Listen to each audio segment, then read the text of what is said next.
हाँ, तो हम बात कर रहे थे नमी, वायु में उपस्थित नमी की मात्रा को या पानी की मात्रा को क्या बोलते हैं हम? आर्द्रता बोलते हैं, आर्द्रता बोलते हैं। कब आर्द्रता ज्यादा हो जाती है, कब आर्द्रता कम हो जाती है? जब भी बारिश के दिन होते हैं तो आप देखोगे वायु जो है हमें नम दिखने लगती है। नम दिखने लगती है मतलब कैसे अंदाजा लगाओगे? आप देखोगे घर में आप जो सामान रखते हो, जैसे उदाहरण के लिए बारिश के मौसम में क्या होता है, बारिश के मौसम में एक सामान्य सी बात रहती है, यदि हम पापड़ तलते हैं ना, पापड़, बारिश के मौसम में वो पापड़ जो है तलने के बाद कुरकुरे लगते हैं, जाहिर सी बात है, लेकिन हम खुले में यदि रख दें तो आप देखोगे कि वो नरम हो जाते हैं, मुलायम हो जाते हैं, है ना?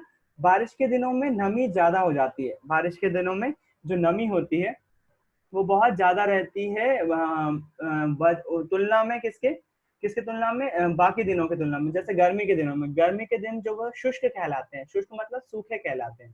तो गर्मी के दिनों में जो है वो नमी हमारे आसपास बहुत कम होती है। बारिश के दिनों में नमी, वो जो नमी वायु में उपस्थित जो पानी की मात्रा है वो बहुत ज्यादा हो जाती है, उसको हम बोलते हैं आर्द्रता, है ना? अब आर्द्रता कैसे डिफाइन करती है, वाष्पीकरण को कैसे प्रभावित करती है, वो बात भी सीखने वाली है। एक बात बताओ मुझे, यदि मैं बात करूं आपसे, कपड़े कब जल्दी सूखते हैं? अब मौसम बदल रहा हूं मैं, गर्मी में ज्यादा जल्दी सूखते हैं या फिर बारिश में ज्यादा जल्दी सूखते हैं? बारिश, बारिश में जब पानी गिर रहा होता है, बादल होते हैं, कब ज्यादा जल्दी सूख जाते हैं कपड़े?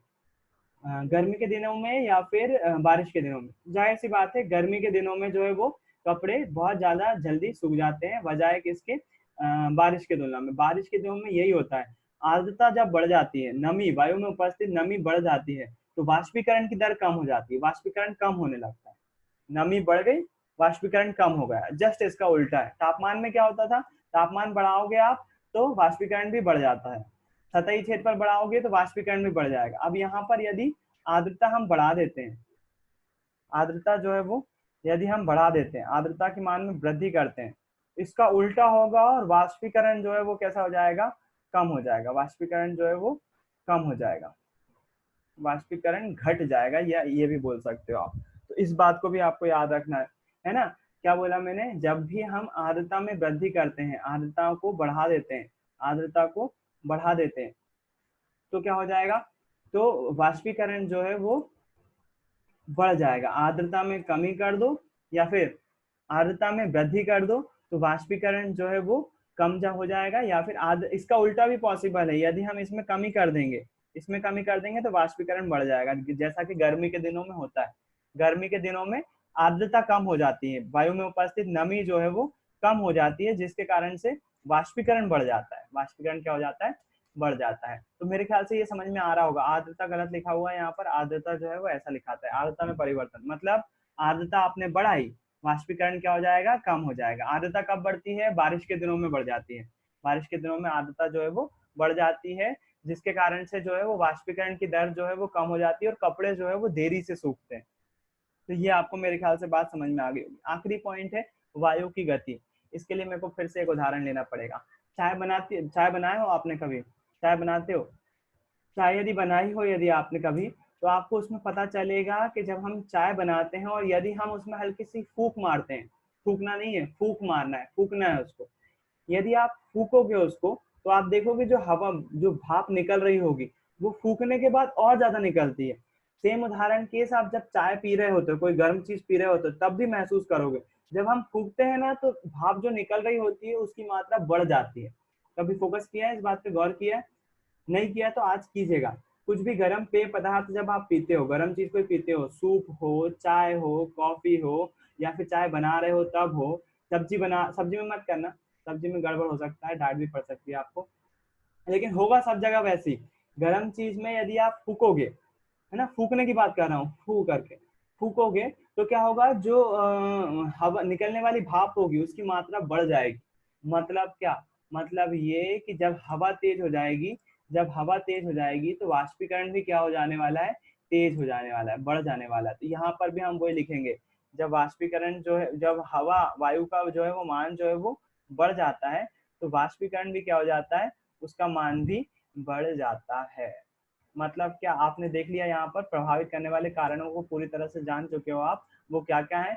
वो ये है कि यदि हम जब सतह का क्षेत्रफल बढ़ाएंगे, यदि सतह का क्षेत्रफल बढ़ाएंगे तो इवापोरेशन भी बढ़ जाएगा, मतलब कि वाष्पीकरण भी बढ़ जाएगा। यदि हम तापमान बढ़ाएंगे, गर्मी के मौसम में ज्यादा जल्दी सूखेंगे कपड़े, तापमान बढ़ाएंगे तो वाष्पीकरण भी बढ़ जाएगा। बस एक चीज है जो कि बढ़ाने पर वाष्पीकरण कम होता है, वो है आर्द्रता। नमी की मात्रा अगर हम बढ़ा देंगे तो वाष्पीकरण जो है वो कम हो जाएगा। उसके बाद वायु की गति की बात करें यदि, तो वायु की गति भी, यदि वायु की गति हम बढ़ा देते हैं, वायु की गति हम बढ़ा देते हैं तो क्या होने वाला है, तो भी वाष्पीकरण जो है वो बढ़ जाने वाला है। तो केवल आर्द्रता बढ़ाने पर कम होता है, बाकी सभी में जो है वो बढ़ाओगे आप चीजें तो वो वाष्पीकरण भी क्या हो जाएगा, बढ़ जाएगा। मेरे ख्याल से प्रभावित करने वाले कारक समझ में आए होंगे। इसके बाद हम बात कर लेते हैं, अभी ये बंदे को पसीना आ रहा है ना, बहुत सारे बच्चों को भी पसीना आ रहा होगा, पसीने के साथ साथ नींद भी आ रही होगी, है ना, पता नहीं चल रहा होगा क्या पढ़ रहे हैं क्या नहीं पढ़ रहे, क्यों पढ़ रहे हैं। मेरे ख्याल से अब जाए अब आपके जो है इंटरेस्टिंग क्वेश्चन आएंगे तो आपको समझ में भी आएगा। पसीना क्यों आता है, कल का क्वेश्चन था। फिर उसके बाद क्वेश्चन था मटके का पानी ठंडा क्यों होता है। फिर उसके बाद क्वेश्चन था कूलर जो है वो ठंडी हवा कैसे देता है, या फिर हम जो है वो कूलर में जो पानी भरते हैं वो सुबह भरते हैं, शाम तक अगर कूलर चलता है तो वो पानी जो है वो खत्म हो जाता है, ऐसा क्यों होता है। इन सभी का आंसर है एक केवल, वो है वाष्पीकरण, है ना। केवल वाष्पीकरण के कारण होता है ऐसा सब। क्यों होता है वाष्पीकरण जरूरी, किस लिए होता है ये सब चीजें, उस पर चर्चा करते हैं। हमें सबसे पहले बात कर लेते हैं पसीना क्यों आता है। पसीना क्यों आता है, एक चीज है, पसीना आने से पहले इसका उदाहरण देखने से पहले मटके का उदाहरण लो, ये वाला उदाहरण अपने आप समझ में जाएगा। मटका क्यों यूज करते हैं हम, मटका इसलिए यूज करते हैं कि गर्मी में हमको जो है वो ठंडा पानी मिल सके। फिर प्रोसेस भी पता होना चाहिए कि मटका ठंडा पानी कैसे कर लेता है, मटके में पानी ठंडा कैसे हो जाता है, तो उसकी प्रोसेस जान लो। पहली बात हम मटके की चर्चा कर लेते हैं, मटका बना कैसे होता है। मटका बनता है मिट्टी से, मिट्टी को अच्छा खासा कूटो, कुम्हार जो है वो बहुत भयंकर कूटता है मटका बनाते हुए, आपने देखा भी होगा, रियल में नहीं देखा होगा तो टीवी वगैरह में कहीं देखा होगा। मटका जो है वो मिट्टी से बनता है, मिट्टी को सान लिया जाता है, उसके बाद जो है एक चरखी पर डालकर उसको शेप दिया जाता है, कुम्हार जो है उसको शेप दे रहा होता है। तो इसमें क्या होता है, ये मटके की जो संरचना है ना, इसमें जो मिट्टी रहती है उसमें छोटे छोटे बारीक कण होते हैं, बारीक गैप हो जाते हैं, गैप समझते हो, हवा के जो है वो लगातार इसमें बहुत छोटे छोटे बारीक जो है वो गड्ढे होते हैं। जब भी हम इस मटके में पानी भरते हैं, आप देखोगे जब भी आप मटके में पानी अंदर भरोगे तो बाहर से जो है ये गीला हो जाएगा। क्यों गीला हो जाएगा, इसके अंदर जो पानी भरा हुआ है वो इसकी बनावट के आधार पर, इसमें जो छोटे छोटे गड्ढे रह गए उसके आधार पर धीरे धीरे इसकी बाहरी सतह पर आ जाएगा, बाहरी सतह पर आ जाएगा, यहाँ पर आ जाएगा। अब क्या होने वाला है, इसके जो बाहरी सतह आ जाएगी ये रहती है नॉर्मली बाहर के टेम्परेचर के संपर्क में, मतलब बाहरी संपर्क में, बाहर के वातावरण के संपर्क में। और गर्मियों के दिनों में बाहर का तापमान जो है वो ज्यादा हो जाता है। बाहर का तापमान ज्यादा हो जाने के कारण से इसकी सतह पर जो पानी आ गया, इसकी सतह पर जो पानी आ गया वो पानी का क्या हो जाता है, वाष्पीकरण हो जाता है। वाष्पीकरण, वो उड़ जाता है, हवा में उड़ जाता है। अब जब यहाँ पर वो उड़ा, यहाँ पर इसके वायु के जो टेम्परेचर, जो सतह का पानी था वो जब भाप बन के उड़ा तो उसके बाहर वाले जो पानी था उसके, जब वो भाप बन के उड़ गया तो उसकी ऊर्जा में कमी आती है। इस बात का ध्यान रखना, ऊर्जा में क्या हो जाती है, कमी आ जाती है। उस ऊर्जा में हुई कमी को दूर करने के लिए जो इसके अंदर पानी भरा हुआ है, जो अंदर पानी भरा हुआ है वो ऊर्जा कहाँ दे देता है, यहाँ पर दे देता है। किसको, इसकी सतह वाले पानी को दे देता है ना। बाहर के पानी का क्या हुआ, वाष्पीकरण हुआ, वाष्पीकरण के कारण से क्या हुआ, ऊर्जा में जो है वो बाहर के पानी में कमी आई, तो उसको ऊर्जा की कमी को पूर्ति करने के लिए अंदर वाले पानी ने क्या दे दी, उसको ऊर्जा दे दी। जब वो ऊर्जा दे दी तो अंदर वाला पानी जो है वो ठंडा हो जाएगा, अंदर वाला पानी क्या हो जाएगा, ठंडा हो जाएगा। अच्छा, इसके हट के एक बात करो, एक अगर मैं बात करूं, नेल पॉलिश रिमूवर सभी ने देखा है, नेल पॉलिश रिमूवर देखा है, जिससे नेल पॉलिश, नेल पेंट मिटाती हैं लड़कियां, मिटाती हैं, या फिर अगर मैं बात करूं कुछ लड़के ही मिटाते होंगे। नेल पॉलिश लगाने के बाद उसको छुटाने के लिए नेल पॉलिश रिमूवर का यूज करते हैं ना अपन, करते कि नहीं करते। वो नेल पॉलिश रिमूवर अंगूठे जैसे ही लगाते हैं तो कुछ ठंडा ठंडा लगता है, लगता होगा, सर हिलाओ, लगता हो तो, है ना। मेरे को आवाज तो नहीं आ रही लेकिन सर हिलते हुए देख रहे हैं अगर हिलाओगे तो, हाँ लगता है ना, हाँ। तो उसके बाद होता क्या, यदि हम उसको गद्दी पर लें, अपने हाथ की गद्दी पर लें, थोड़ा सा एसीटोन घर में अगर रखा हुआ, उसको एसीटोन बोलते हैं, उसमें जो केमिकल होता है उसका नाम है एसीटोन। क्या, एसीटोन। जब हम वो एसीटोन हाथ पर लेते हैं तो उसका वाष्पीकरण हो जाता है, वाष्पीकरण हो जाता है, और आपको जो है वो जैसे आप हाथ में डालोगे ना वो ठंडा ठंडा लगने लगेगा।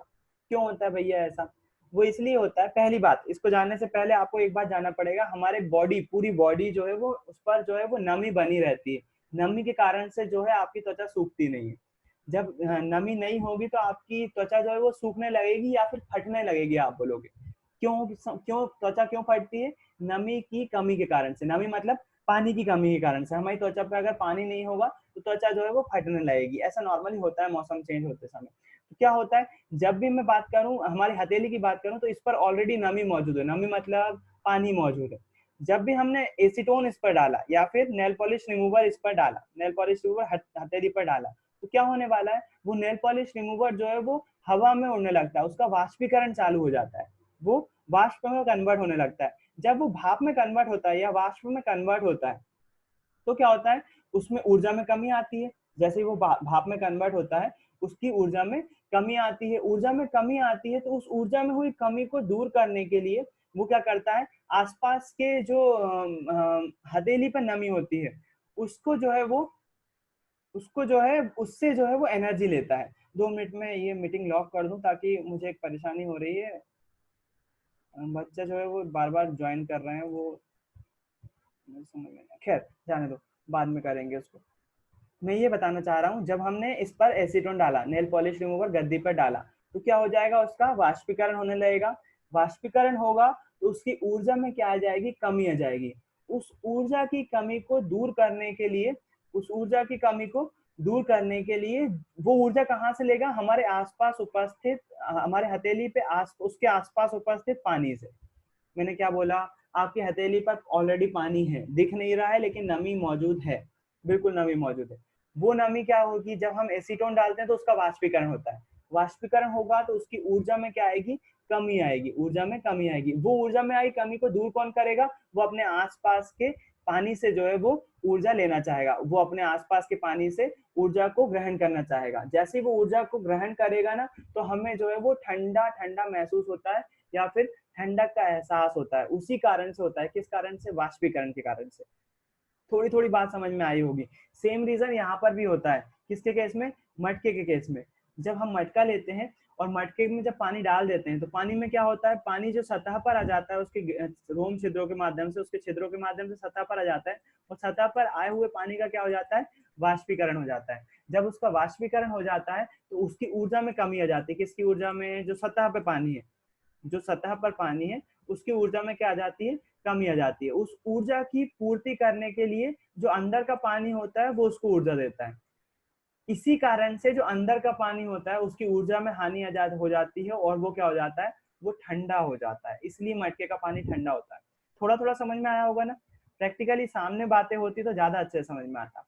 वाष्पीकरण से ठंडक होने का केवल और केवल यही सिद्धांत है। जब भी किसी ऊर्जा में कमी आती है, किसी की ऊर्जा में कमी आती है तो उसके तापमान में कमी हो जाती है। ऊर्जा वो किसी और को दे देता है और खुद जो है वो ठंडा हो जाता है। पानी ठंडा होने के कारण यही है। अब यहाँ पर पसीने के केस में आते हैं। पसीने में क्या हो रहा होता है, जब हम ज्यादा काम कर रहे होते हैं तो हमारे शरीर का तापमान बढ़ जाता है। तापमान बढ़ने के कारण से क्या हो जाता है, हमारा तापमान, एक शरीर जो है वो निश्चित तापमान पे काम करता है। मैंने जैसे आपको स्टार्टिंग में बताया, अगर 60 डिग्री सेल्सियस भी हो जाएगा तो हम जो है वो मरने लगेंगे, मनुष्य की डेथ होने लगेगी। तो हमारे तापमान को नियंत्रित करने के लिए हमारी बॉडी क्या करती है, हमारी बॉडी के अंदर जो पानी है उसको जो है वो त्वचा के माध्यम से सतह पर ले आती है। सतह पर मतलब कि वातावरण के कांटेक्ट में ले आती है। चाहे हाथ बोलो, चेहरा बोलो, मुंह बोलो, गला बोलो, हाथ पैर बोलो, त्वचा पर हमारे क्या आ जाता है, हमारी बॉडी का पसीना बाहर आ जाता है। अब जब हमारी बॉडी के ऊपर आ जाता है, उदाहरण लेता हूँ मैं, हाथ का उदाहरण लेता हूँ, हाथ का उदाहरण लेता हूँ मैं। तो उसके लिए क्या करता हूँ, मैं यहाँ पर आपको हाथ बना के दिखाता हूँ। यहाँ पर यदि मैं बात करूँ, ये हमारा हाथ है। हाँ मालूम है मुझे, थोड़ा सा अजीब सा दिख रहा होगा लेकिन ठीक है, अभी के लिए ठीक है, जितना है उतना ठीक है। बॉक्सिंग ग्लव जैसा दिख रहा है तो ठीक है। हो क्या रहा है, यहाँ पर हमारे हाथ पर जो है, हम जब बॉक्सिंग कर रहे होंगे या कुछ काम कर रहे होंगे, यहाँ पर जो है वो जल के कण आ जाएंगे, हमारी त्वचा पर जो है वो जल के कण आ जाएंगे। अब जब जल के कण आ जाएंगे तो बाहरी वातावरण, गर्मी के कारण से इनका क्या हो जाएगा, वाष्पीकरण हो जाएगा। इनका क्या हो जाएगा, वाष्पीकरण हो जाएगा। ये जो है वो भाप बन के उड़ने लगेंगे, भाप बन के उड़ने लगेंगे। जब ये भाप बन के उड़ेंगे तो इनकी ऊर्जा में क्या आ जाएगी, इनकी ऊर्जा में कमी आ जाएगी। इस ऊर्जा में आई कमी को दूर करने के लिए क्या करेंगे, वो अंदर से, बॉडी के अंदर से क्या लेंगे, पानी लेंगे। और जब बॉडी के अंदर से पानी लेंगे तो यहाँ बॉडी के अंदर का जो तापमान रहेगा वो क्या हो जाएगा, कम हो जाएगा। मतलब एक पदार्थ दूसरे पदार्थ को ऊर्जा देता है और खुद जो है उसका तापमान कम हो जाता है। बस इसी के कारण से जो है वो वाष्पीकरण वाष्पीकरण में शीतलता का प्रभाव आता है। वाष्पीकरण में शीतलता इसी कारण से आ पाती है, किस कारण से?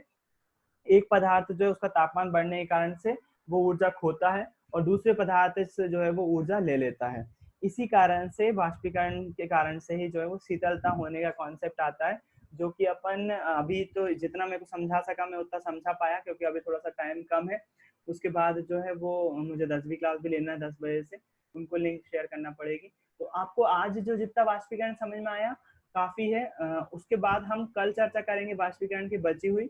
और जो है अगर ये कॉन्सेप्ट समझ में आया हो, एक बार इसके बारे में सोचिएगा, एक बार याद करिएगा कि वाष्पीकरण के कारण से शीतलता कैसे होती है, कैसे ऊर्जा की हानि होती है, कैसे और कहाँ कहाँ लग सकता है। ये जो मैंने आपको फिनोमेना बताया उसको आप कूलर पे लगा के देखिएगा कि ये कूलर में कैसे काम कर रहा है, इसमें कैसे वाष्पीकरण हो रहा होगा, कैसे कूलर जो है वो पानी ठंडा कर पाता है। मेरे को बताना चाहिए था लेकिन अभी थोड़ी सी टाइम की कमी है। टाइम क्लास चेंज करने के कारण से मैं ज्यादा नहीं दे पा रहा हूँ, दूसरा वाला जो पीरियड रहता है वो कम रह पाता है। इसके कारण से मैं अभी इतना ही समझा पाऊंगा आपको। आज जो हमने देखा, ठीक है, मैं अभी क्लास जो है वो यहीं पर रोक रहा हूँ, रिकॉर्डिंग जो है वो यहीं पर रोक रहा हूँ। बाकी की बात अपन